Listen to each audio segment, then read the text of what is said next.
Good evening. I'm so delighted to welcome you to the 2023 Tom Hendry Awards Nominee Gala event. My name is Nancy Morgan, and I am the Executive Director of Playwrights Guild of Canada.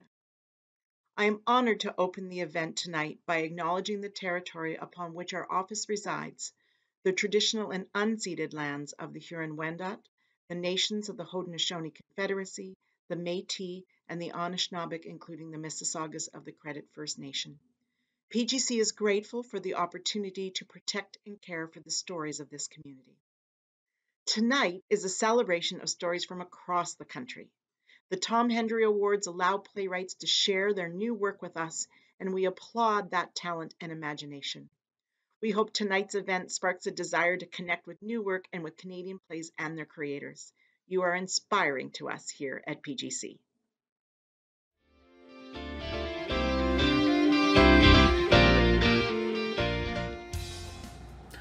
Hi, I'm Giovanni C, and I'm coming to you from beautiful Montreal, or Tiohtià:ke. The Kanien'kehá:ka Nation is recognized as the custodians of the lands and waters on which I live, although it is historically known as a gathering place for many First Nations, including, but not limited to, the Kanien'kehá:ka Nation of the Haudenosaunee Confederacy, the Huron-Wendat, Abenaki, and Anishinaabe. This has been the site of community, human creativity, and storytelling for thousands of years. Winning last year's PGC Comedy Award was a moment of great validation for me. Throughout my childhood, I would hear, "So, you think you're funny, do you?" And now, having won this award, I can say, "Yes, Mom, I do. And I'm not the only one." The Playwrights Guild of Canada Comedy Award is given annually to a member who has not yet had a premiere production. Funding for this award is generously provided by our guild, the PGC, who would like to thank the jury, the chair, Marty Chan, and jurors Leah Don Helena and Jenny Lozon. The nominees for the PGC Comedy Award are Lesser Demons by Dorothy Dietrich, Timepiece by Kiko Gonzalez Riso, and Jessica's Fine Adventure by Robert Moore. Congratulations to all the nominees and to everyone whose mothers did not find them funny.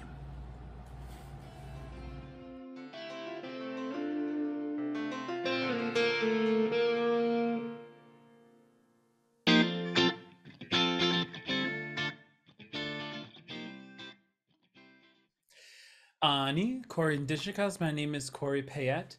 I'm a member of the Matumbo First Nations in Northern Ontario, also French, Canadian, and Irish, and I live on the unceded territories of the Musqueam, Squamish, and Tsleil-Waututh First Nations here in East Vancouver. I was honored to receive this award last year for a musical that I wrote called Starwalker. And I think what was so meaningful to me is just that it meant that it moved people and that people felt that it was something of note. You know, it was something that I was so proud to create, and to hear that it resonated with my peers was just such a beautiful thing. And so this year, I'm thrilled to be presenting the nominees for this year's musical award. The Dan School of Drama and Music Musical Award is given annually for a new musical work by a PGC member which has not yet had a premiere production. Funding for this award has been generously provided by our sponsor, the Dan School of Music and Drama at Queen's University. Playwrights Guild of Canada would like to thank the jury, Alexandra Kane as the chair, Dorothy Dietrich, and Arkady Spivak as the jurors. And the nominees for the musical award are Captain Zook by Landon Braverman and Anna Jastrzemski, Armchair Confidential by Aaron Jensen, Zook by Glenn Murray and Todd Phillips. Congratulations to all. Bye.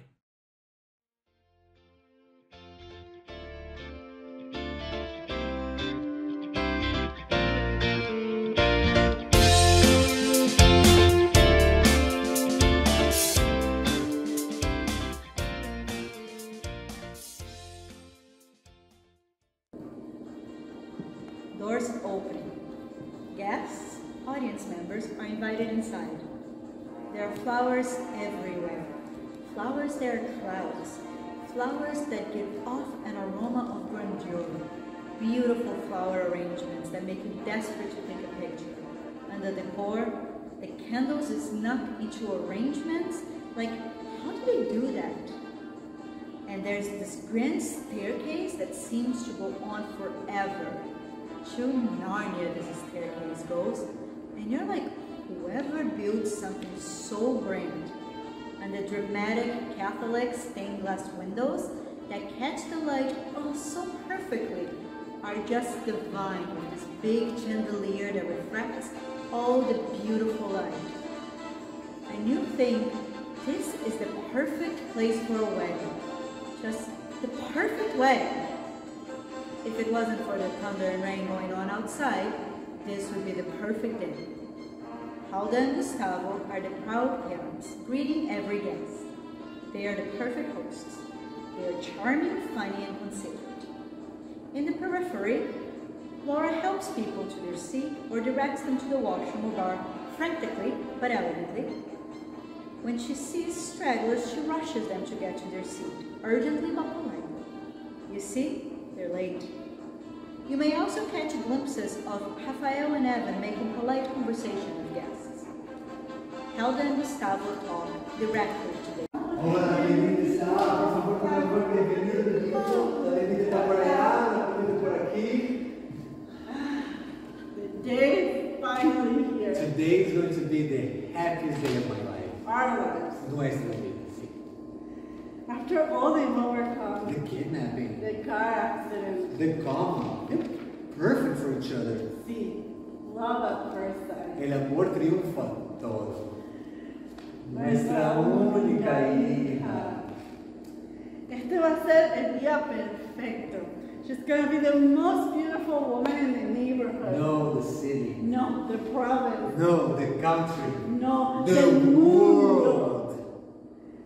Ella va a ser la novia perfecta, elegante con un touch de sexy. Pero no mucho. All the guests will say, wow, what a beautiful wedding. Pensamos en todo. No holding back. The bar open. It has every alcohol you could possibly imagine. ¿Por qué? Porque it's a wedding and everybody likes to have options. Why have a sad cake with sad teeny people on it when you can have a beautiful cake with the most intricate decorations? And not only that, but a whole dessert table because people like to have Opciones. Exactly. No one likes to go to a wedding and feel like they were overlooked as a guest. Exacto. That is why we hired the best wedding planner in the city. La creme de la creme. Laura sabía que necesitábamos un DJ. Un DJ. Un DJ y una banda de salsa because we want this to be memorable. Esto es una fiesta and the last thing we want is boredom. A wedding that will go down in history. Alba Martinez Zapata is getting married.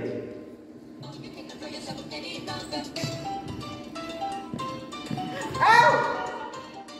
Gustavo, Oye, ¿te toqué? es mi piel, yo digo si dolió o no. Ay, siempre la dramática. Siempre el imbécil. ¿Qué te pasa? ¿Qué te pasa a ti? ¿Te levantaste de mal genio o qué? Siempre soy yo. A la Laura le quedó todo muy bien. Sí, eso me acuerdo. She mentioned the delay in some payments. Oh, Yeah, she said she hasn't received them or didn't go through. No sé, está equivocada, ¿no? claro. Penny said it's a problem with the mail. Why, you send by mail? That's what she asked. That's a waste of stamp. That's a waste of money. ¿Y qué? Un total de $2. $2 to send mail in the same city? Ay, no sé exactamente cuánto fue, ¿qué importa? No fue nada. That's the type of thinking that will ruin fortunes. Ay, no empieces. After all those medical bills, la pata no es infinita. You know, we gotta make sacrifices. Como no mandar cosas por correo. Tus sacrificios. Voy a ver cómo va la cosa. Vale, Joe, we cannot be late. I'll look for Rafael. We gotta keep reading. ¡Hola! Pancho, whiskey.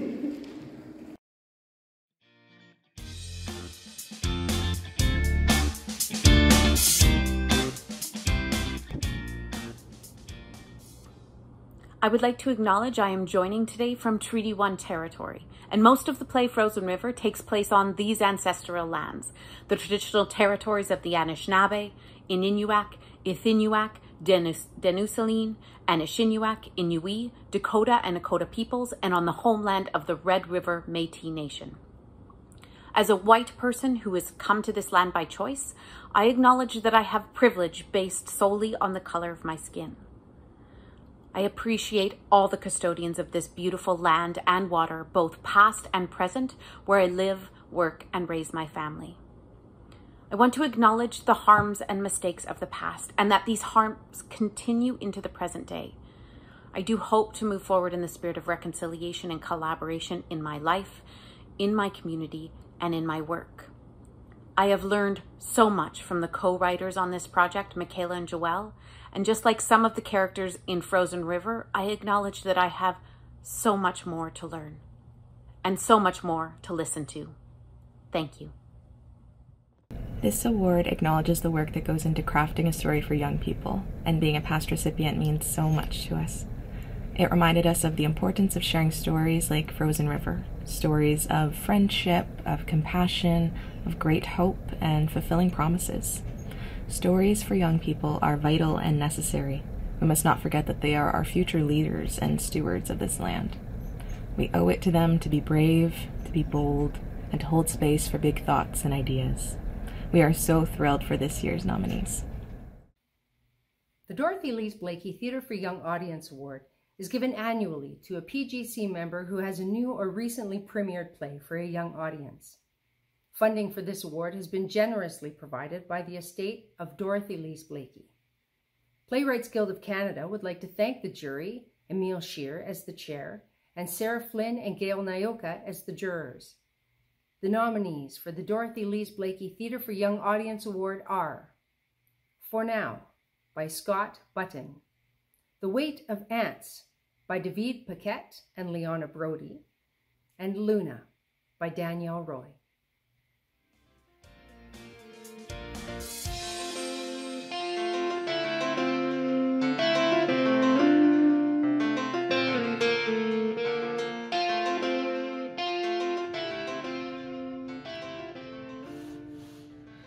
Good evening. My name is Marianne Fedunku, and I'm based in Toronto. I'm pleased to be part of the 2023 Nominee Gala being watched across the country by members and friends of the Playwrights Guild of Canada.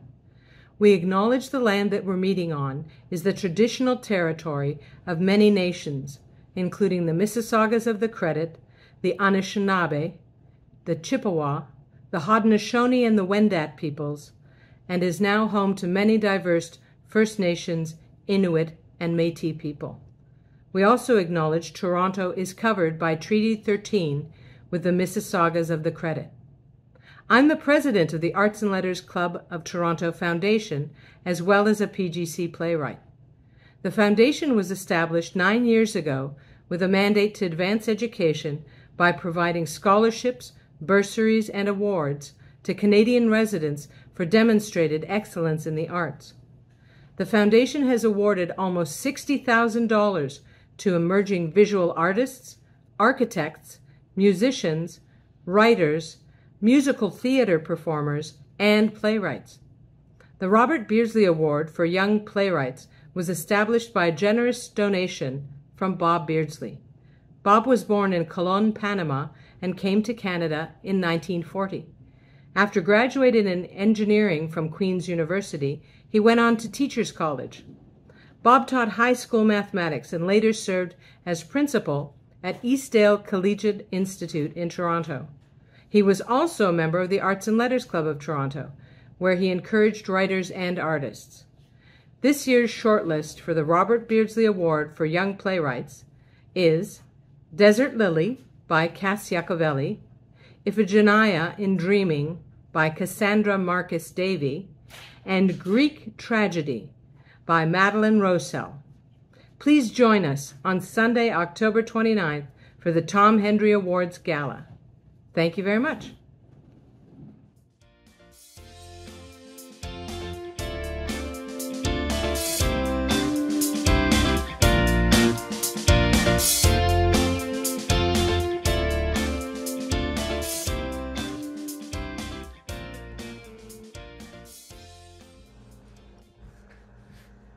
Bullshit.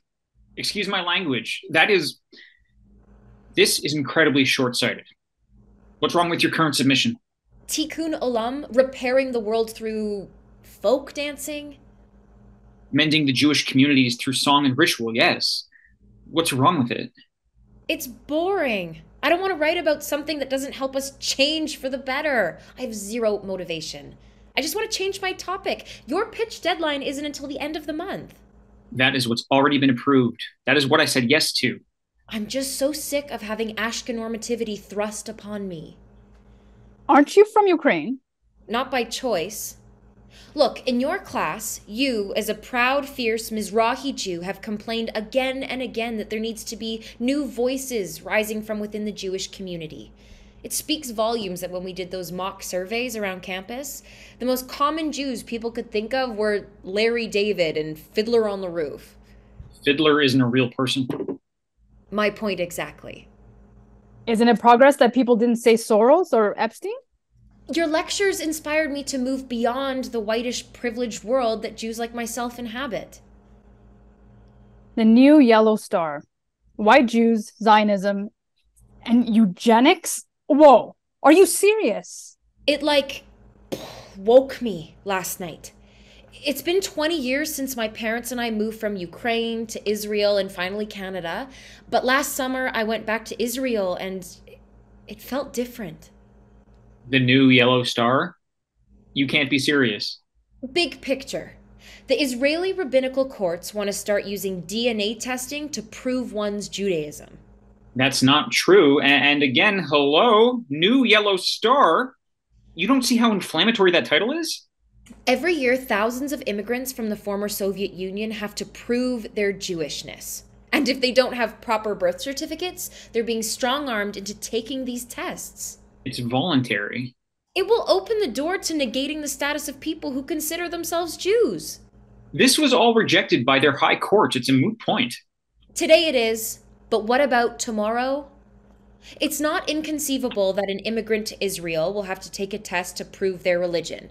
In Israel, which grants citizenship according to bloodlines, where a person's Jewishness has legal as well as economic value, the thought of making DNA a condition for citizenship is spine-chilling.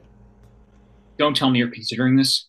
Look, guys, I think we should all just... How can we support a state that calls itself democratic but classifies its citizens by blood? Oh, Aaliyah would love for everyone to come together singing Kumbaya and live in some utopian state called what? Israelstein? That sounds a little too Jewy, no? This has been brought up before. There's an organization that profits from selling these tests to vulnerable populations. Basically one guy handing out pamphlets. Like a Jehovah's Witness? No. Maybe. The same success rate too, I bet. Look, I'm not interested in getting politics involved. This is purely academic. Politics usually finds a way to get involved no matter what. Aaliyah, help me out. Why do you really want to pursue this topic? When I was in Israel, I never felt like I fit in. Always an outsider. Like you must feel here. Did I ever tell you that when my parents first arrived in Israel, they were directed to a new home in the West Bank? Told it was waiting for them for 2,000 years. But now, they forget who they were, where they came from. They forget their own oppression by enjoying all of the conditional privileges they were granted. But the rug could be pulled out from under them in a heartbeat. You want to cause a riot? I get it. Why go looking for a fight when nothing seems wrong? But it's here, all the time, under the surface, and everyone refuses to speak out against these policies, which only corrupts our values of Tikkun Olam. All I'm saying is you can help make a difference. Change the conversation, not make everything that's critical of Israel so taboo. Let me at least look into the history of this topic. This is a dangerous idea. Maybe, but I want to move it forward. I trust there will be no further issues. Thank you, Sarah. I need an outline before I give this my green light. You're the boss. Can I help you? She got special permission to be on the journal. First-year MA students don't belong on the journal. Are you upset that I asked her to join? Of course not. She's very passionate. But? Last week she called me white boy. In class, in front of everyone. There were snickers. Snickers. I am not white. I am Semitic. Let's not get into semantics. Did you know she's starting a university-wide departmental audit? BIPOC in our school? Our department will score the lowest with only one person who, according to her research, is considered a visible minority. But who is the official deciding that, I'd like to know? And we all seem to be ignoring the biggest elephant in the room. She's whiter than ice. I suggest you ignore it. I would if she didn't interrupt my lectures all the time. I will talk to her. She accused me of failing to address microaggressions and mocking safe spaces. And I was like, oh, what about Mitch? He's deaf. Or Ashley, they are gender non-conforming. They just had a party for them. And between you and me, diversity comes in all shapes and sizes and silhouettes. It's pretty weird that for the Jewish department, I'm one of the only ones who actually believes in. And then, well, you're the official JOC. A what? Jew of color. Why am I only hearing this term now? Gotta get with the times, I guess. I'm a Jew, period. I don't want to be part of any list. I doubt most people want that as well. Preach. It might be a bad time to tell you, though, you are already on the LGBTQIA2S+ rainbow faculty list. Where did they get that photo? Don't let anyone wind you up. Aaliyah feels there needs to be more nuanced voices in this department, and I agree with her. Fine. You're right. But facts don't care about feelings. Look, I appreciate that I pass for white. I enjoy white privilege and all that, but the fact is, I'm not. And my family has never been white until a third of our people were wiped off the face of the earth, and is still the most persecuted minority around. Yay, number one. Take that, world. Any serious editor would reject this. The fact that you are even letting her look into this will make me a target. Look, if she was really interested in this subject, she would be doing her research in Israel. Jacob, it's a student article, not a PhD. I don't know if you know this, but this is still a space for critical inquiry, a space to explore without interference. I set this journal up to ask what being Jewish means to you today. You don't get to control it. I want my voice, her voice, to be heard. But anti-Semitism is rearing its head all over. And look, we can talk about Jewish oppression till the cows come home and turn the Holocaust, which incidentally is a uniquely European Jewish trauma, into the soul-binding event of our people. Or we can propel forward, practicing diversity, inclusion, and hope. Hope? Not having such a persecution complex, worrying about every boogeyman around the corner. If you disagree, I look forward to your notes on the Iranian threat, the end of the Jews, the rise of intermarriage, the end of the Jews, bar mitzvah, the end of the Jews. Bar mitzvahs, what, like for dogs? Oh, apparently it's the latest trend. Woof. Aaliyah is curious and wants to look into this. I will foster that curiosity. I question her motives. What does that mean? Why is she doing this? Jewish guilt? It's a mystical, powerful force. Someone is putting her up to this. What better way to undermine the department? You plant someone in it. Stop right there before you say something you'll regret. I'm just thinking out loud. Can't I even do that anymore?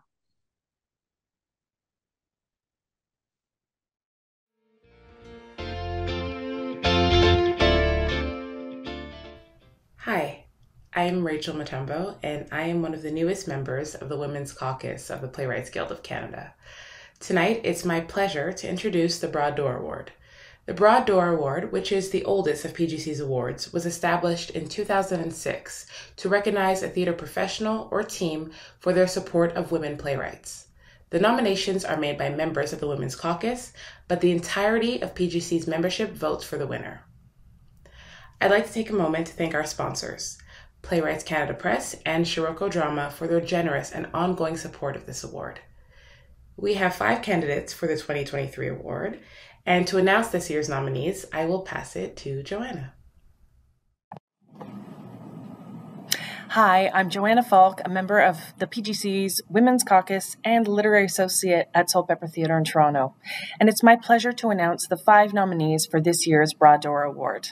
The nominees span the country, and each of them have contributed much to the ecology of women playwrights and artists, and I'm going to share a bit about what each of their nominators have said about their work and why they're deserving of this special award. First up is playwright Catherine Banks, nominated by the Sage Hill Playwrights Group. As their nomination letter states, we are all Catherine students in Sage Hill Writing's Experiences playwriting group during the summer of 2021. But our nomination speaks not only to what Catherine gave us, but what Catherine has given to all women playwrights and Canadian theatre as a whole. A total of 6 women wrote glowing words about how Catherine managed their playwriting group on Zoom during the pandemic, how much her mentorship meant to each of them, and how her dramaturgy and her supportive feedback helped them complete their plays, but more importantly, create a supportive network of women playwrights. Our next nominee is playwright Norm Foster, nominated by Kristen De Silva. As Kristen states in her nomination letter, Norm not only consistently writes stories featuring women and creates roles for women of all ages, he also devotes a great deal of time and energy to mentoring women playwrights and advocating for them. He has championed a number of emerging writers, providing writing and business advice and support, and helping them to make key industry connections. He is an outstanding example of what using personal influence to raise women up and is very deserving of being recognized with this award. Next nominee is Lisa O'Connell, the founder and artistic director of Pat the Dog Theatre Centre, a catalyst for new play development. As her nominator, Jessie Bergeron, states, although she works with playwrights of all genders, she dedicates an incredible amount of time and energy to supporting female presenting and identifying playwrights. She was on the steering committee for the Equity in Theatre Initiative, created the Women's Room to give femme creators space to develop their stories, and Regional Women Lead, a grassroots approach to gender parity for women in theatre, and launched Femme Folks Fest, a multidisciplinary festival dedicated to and in celebration of women identified and presenting artists. The next nominee is Marianne Sawchuk, the creator and producer of Women at Plays, a festival of short one-act plays written, directed, and acted by women identifying playwrights, directors, and actors. Her nominator, Shannon Patt, describes the festival and Marianne's work. Women at Plays has been performed in both Vancouver and Toronto and has just finished its 5th year of inspiring and supporting female-identifying playwrights and artists and providing them an opportunity to tell their stories and allow their voices to be heard. She has created a rich, warm, and inspiring environment for artists, one that welcomes into the fold even the most inexperienced of writers. And the final nominee is Donna Spencer, co-founder and artistic producer of The Fire Hall. She has produced numerous new plays by women during her tenure, and her nominator, Lucia Frangione, talked about why now would be the right time for Donna to win the Broad Door. Donna Spencer is a long-standing, humble, unsung hero in Vancouver. With the Fire Hall Art Center's 40th year anniversary, I think it would be fitting to acknowledge Donna's specific dedication to female-identifying playwrights during her long AD-ship. Congratulations to all of the nominees.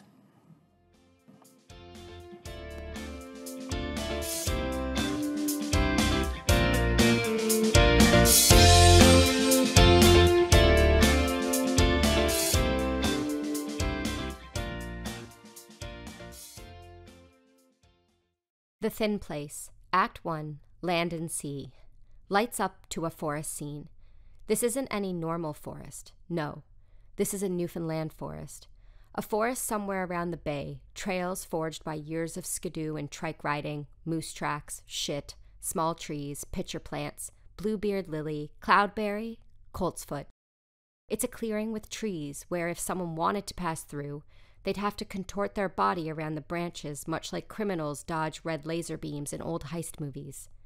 The ocean is nearby. You can hear the rocks roll back on themselves in a pulsing tide, almost like they're applauding. With the crash of waves, it's a small percussion. There's also the sound of wind, which, as per usual, is blowing a gale along the eastern shoreline. Trees are swaying, maybe even breaking. Animals, if any around, rustle restlessly. There's also a human wail. Tara! Tara, where are you? Tara, it's been a whole day. If you could smell it, it smells like wet moss, like stale sap, like salt air, like balsam fir, like mountain alder, like spring, like hope, like the loss of hope. After a moment of silence and a couple of conversations with ghosts, the trees stop their rustling, the ocean smooths itself out. In the distance, getting closer, the sound of chiming bells. If possible, at this point, the air should begin to smell like grass and apples and wild violets. Then, along with the chiming bells, fiddle music, like music being played on the world's tiniest fiddle. Offstage, a tiny parade approaching through the archways of tree trunks, under mushroom umbrellas witnessed by an amassed crowd of ants, frogs, squirrels, and other woodland critters. Then just before the fairies make their grand main stage debut, the fierce sound of a branch snapping.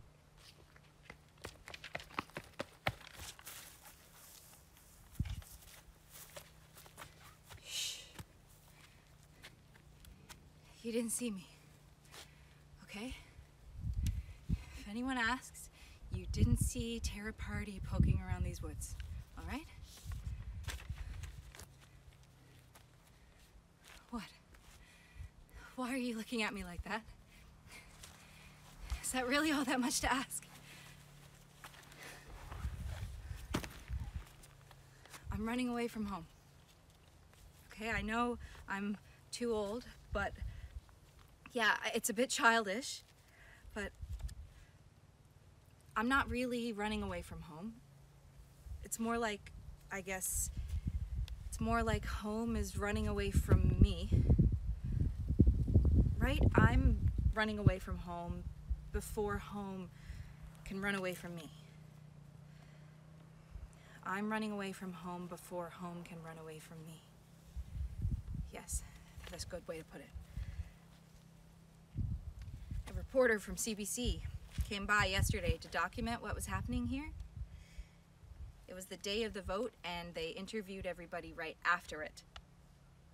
They asked me how I felt about going from a one-room school where I was the only student to a school where there were other students. They asked how excited I was that I was moving to a town where there were actually people my own age. I could make friends, they said. I could do things that normal teenagers do, like go to Menchie's for frozen yogurt, or go to my first house party, or I could get a boyfriend, they said, or a girlfriend. I could go to a play. They have a theater there, unlike here. There's nothing like that here. It's a town of 200 people, most of which are my cousins, and they're all pushing 50. The girl who was interviewing everyone wasn't even that much older than me. She was probably 22. You could tell that she was just starting out, and they made her come up here because nobody else wanted to make the trip from St. John's. I could tell that she felt bad for me, that I grew up here, that I didn't grow up playing volleyball or rugby, or that we didn't have internet or cell service. What will be the first app that you download, Instagram or TikTok? I mean, what kind of question is that? I don't mean to be old-fashioned, but really, I'm about to be forced out of the only place that I've ever known as home, and that's the best you could come up with. I gave her an interview. I'm sure they'll use it too, because I'm the only young person around here, and it'll be good TV. She said it was good that I was talking about it, giving a voice to how things like this affect the youth. But what's the good of a voice if no one listens to what you have to say? I'll be the last generation to grow up here, and I'm too young to get a vote in any of it. After we finished the interview, I asked her why they were even talking to us at all. I mean, the last time we made the news was when that American cruise ship almost sunk off our coast. It's important to shed a light on. That's what she said. I sort of cracked up at that. I said to her, well, that's all fine and good, but what use is the evening news to us now? I mean, why wait until after the vote to start talking to people? Don't think they're going to put that part on TV.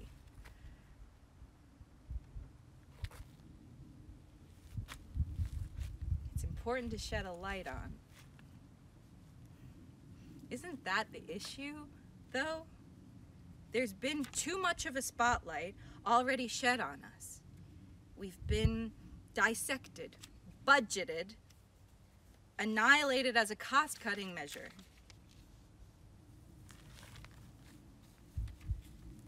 They didn't just interview me. They interviewed everyone in town, including my dad and my mom and my brother and my other brother that just got back from Alberta. Do you guys know what Land and Sea is?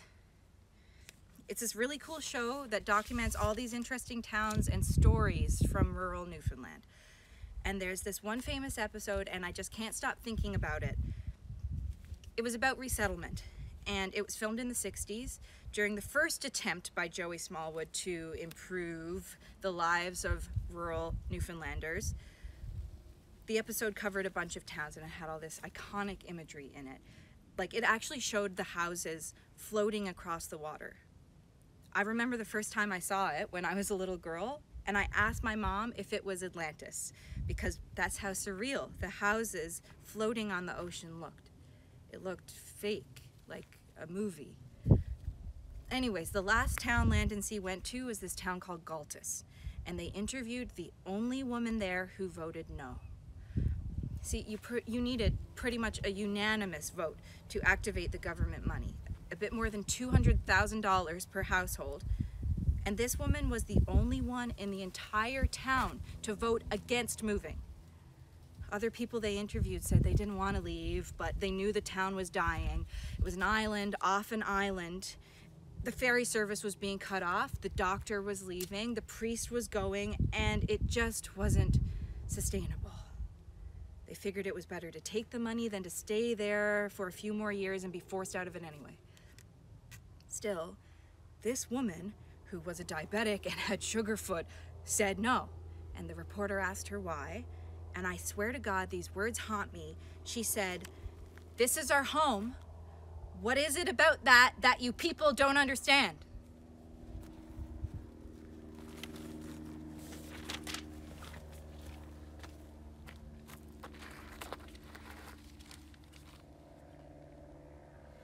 This is my home. What is it about that you people don't understand?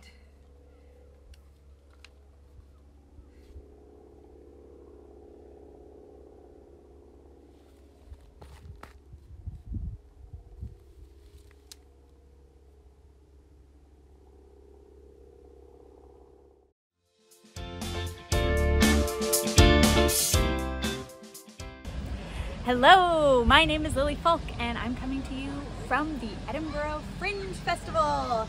I am so excited to be announcing this year's RBC Emerging Playwright Award, which I was awarded last year and allowed me to connect with a wonderful new mentor. The RBC Emerging Playwright Award is open for any supporting or student member who has never had a professional production. It gives up-and-coming playwrights the opportunity to win a 6-month mentorship of the playwright of their choice, as well as a cash prize. PGC offers a 2nd and 3rd place prize as well. Funding for the award has been generously sponsored by the RBC Emerging Artist Fund. Playwrights Guild of Canada would like to thank the jury, Jacob Zimmer as the chair, and Jennifer Braywin and Ashley King as the jurors. The nominees for the RBC Emerging Playwright are The Thin Place by Cole Haley, Vile by David Sklar, and One Perfect Day by Margarita Valderrama. Congratulations.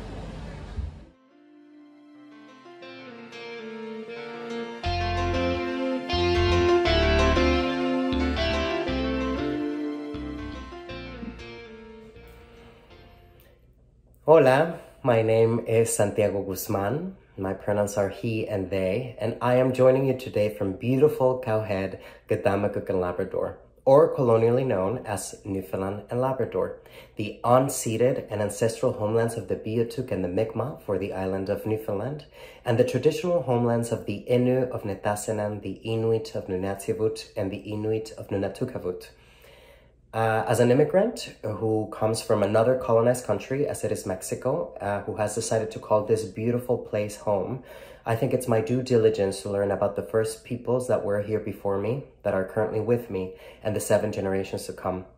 I also think it's vital to continue supporting, uplifting, and celebrating the voices of Indigenous community members around us. That's why I want to give a special shout out to Nora Barker, an Ulnu theater creator, Leah Dunhelina, an Ulnu playwright and performer, and Diantha Edmonds-Ramsey, the first Inuk opera singer, who, with their talents, make our community a vibrant place for the arts. I am very happy to be announcing today the nominees for this year's John Palmer Award. As the inaugural recipient of this award, I had a big sense of validation for the work I care about, creating space for todos, or everyone, despite our backgrounds. A labor that for some may be considered as confronting the status quo, for me and my communities, it means surviving. It was quite heartwarming feeling seen and celebrated by my community in Newfoundland and Labrador because after all I do is to reframe the understanding of who we are as a community, moving away from harmful stereotypes. As an award-winning playwright, theater director, and filmmaker, John Palmer was never afraid to shake things up.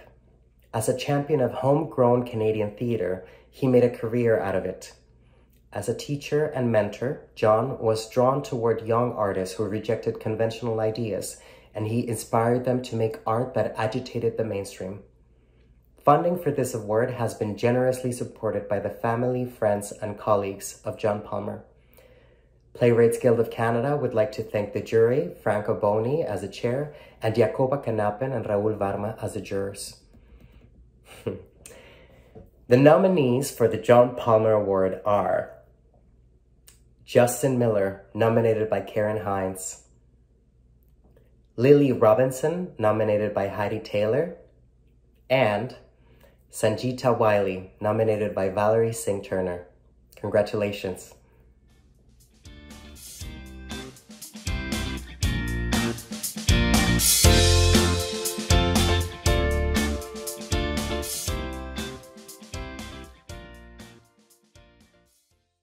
Hey everyone, my name is Mary Beth Badian, and I'm a playwright based here in Toronto. Receiving the Playwrights Guild of Canada's Drama Award last year was quite an emotional surprise. I've been working on that play, Common, off and on for over 10 years. It was a true honor to have that work acknowledged by a jury of fellow members. Thank you so much. The Playwrights Guild of Canada's Drama Award is given for a drama to a PGC member which has not yet had a professional premiere production and has not been published. Funding for the award is generously sponsored by PGC. Playwrights Guild of Canada would like to thank the jury, Daniel McIver as the chair and Grace Chin and Hope McIntyre as the jurors. The nominees for the Drama Award are Area 33 by Natalie Meisner, Kowloon Bay by Giovanni C, and Night from the 4th to the 5th by Catherine Turnbull. Congratulations, nominees.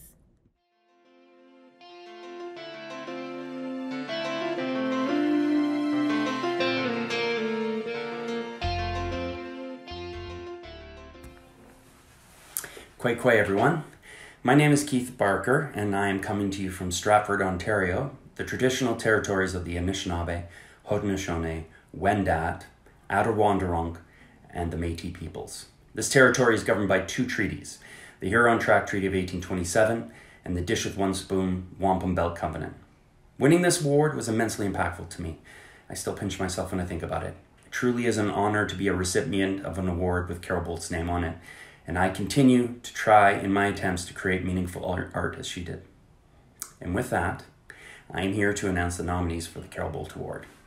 Funding for this award is generously sponsored by the Alberta Playwrights Network, Manitoba Association of Playwrights, Playwrights Atlantic Resource Centre, Playwrights Canada Press, Playwright Workshop Montreal, the Playwrights Theatre Centre, Saskatchewan Playwrights Centre, Scorio Drama, and Playwrights Guild of Canada. The Playwrights Guild of Canada would also like to thank the jury, Judith Thompson as the chair, and Renata Arluc and Marcia Johnson as jurors. And now, the nominees for the Carol Bolt Award are 1939 by Janny Lozon and Caitlin Riordan, Legislating Love, the Everett Clippert Story by Natalie Meisner, and Sharkbite by Meredith Taylor Perry. Congratulations.